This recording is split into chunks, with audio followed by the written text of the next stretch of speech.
Today, we're going to dive into a really pivotal era from about 1450 to 1750. This is a time when a global race for wealth completely rewired our world, and it had these explosive, totally unexpected cultural consequences. And it all really boils down to this one question. How did a simple, relentless hunger for gold and silver somehow end up creating entirely new religions? How did it reshape cultures across whole continents? The answer, you'll see, connects economics, conquest, and faith in a way you might not expect. And yeah, it all starts with commerce. But we're not just talking about simple buying and selling. This was a complete and total transformation of the global economy. And it was all driven by one thing: the insatiable European desire for precious metals. This whole period is known as the Commercial Revolution. And it really was a revolution. The entire global economy shifted to a system built on gold and silver. This kicked off the creation of new sea routes. It fueled population growth. And, well, with all that metal flooding the market, it led to massive inflation, something we now call the price revolution. So you've got to understand, this was not friendly trade. For the new nations of Europe, it was basically a zero-sum game. The goal was to hoard as much physical wealth, gold, and silver as you possibly could, and definitely more than any other nation. This belief just sparked this frantic global race for resources. Now, if you wanted to win this race, you needed money, like a lot of it. Funding these incredibly risky expeditions across the ocean required some powerful new financial tools, which led directly to the invention of the modern corporation as we know it. Okay, so the first big innovation was the joint stock company. Honestly, you can think of it as the world's first crowdfunding campaign.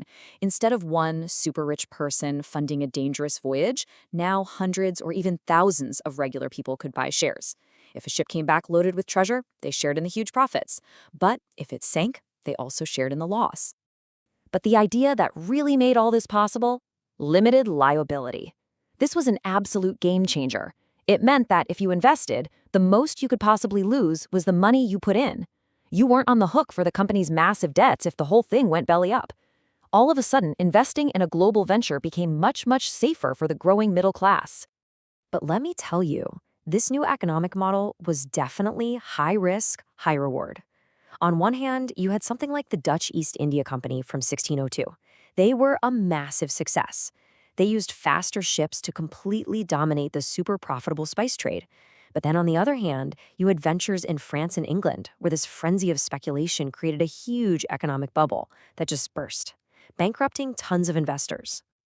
So, with these brand new corporations and all this new capital, European powers built a brutal but incredibly profitable system of exchange that stretched all the way across the Atlantic.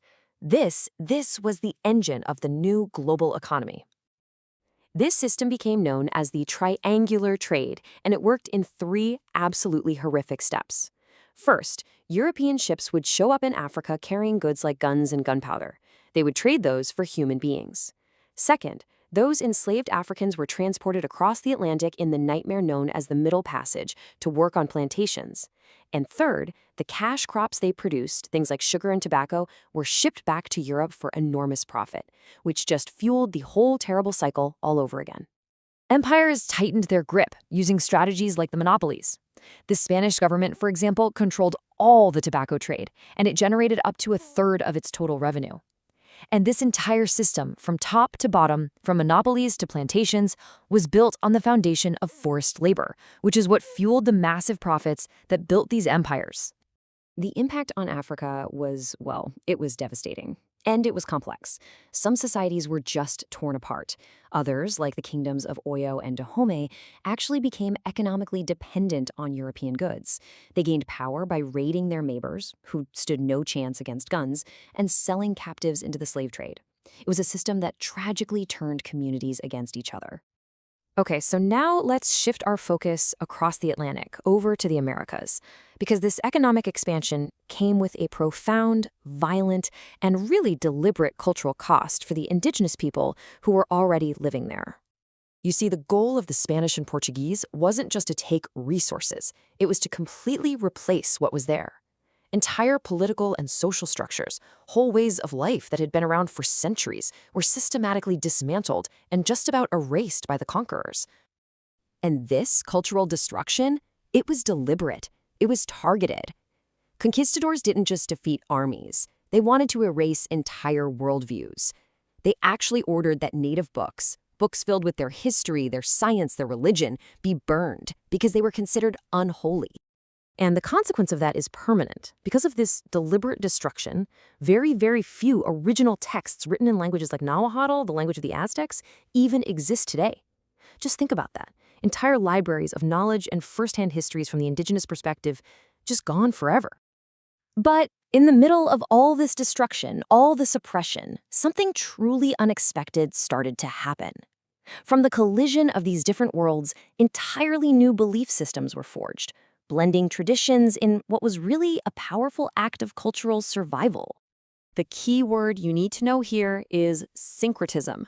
It's just the combination of different, sometimes even contradictory beliefs into something totally new.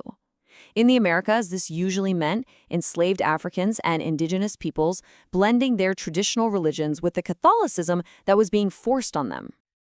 And this wasn't just a one-off thing. All across the Americas, new faiths popped up. You've got Santeria in Cuba, Vodun in Haiti, and Candomblé in Brazil. All of these are these incredible examples of syncretism, where African deities and spiritual practices were kept alive by sort of mapping them onto Catholic saints and rituals. It was a brilliant way to keep their own traditions alive, right under the noses of their oppressors. And this happened with indigenous cultures, too. I mean, look at Mexico. The Virgin of Guadalupe, one of the most important figures in all of Catholicism, is often shown with a dark complexion, and her celebration day just so happens to line up with an old honor day for an indigenous mother goddess. It's a perfect example of two belief systems merging into one. So here we are at the central paradox of this whole era. The very same global economic system that was built on ruthless extraction and cultural destruction, also, completely by accident, became a global system for cultural creation. The forces that tried so hard to erase cultures unintentionally created the perfect conditions for new ones to be born. This entire period really shows us creation being born directly from devastation. And it forces us to ask a really tough question. When worlds collide, is destruction always the price we have to pay for creation?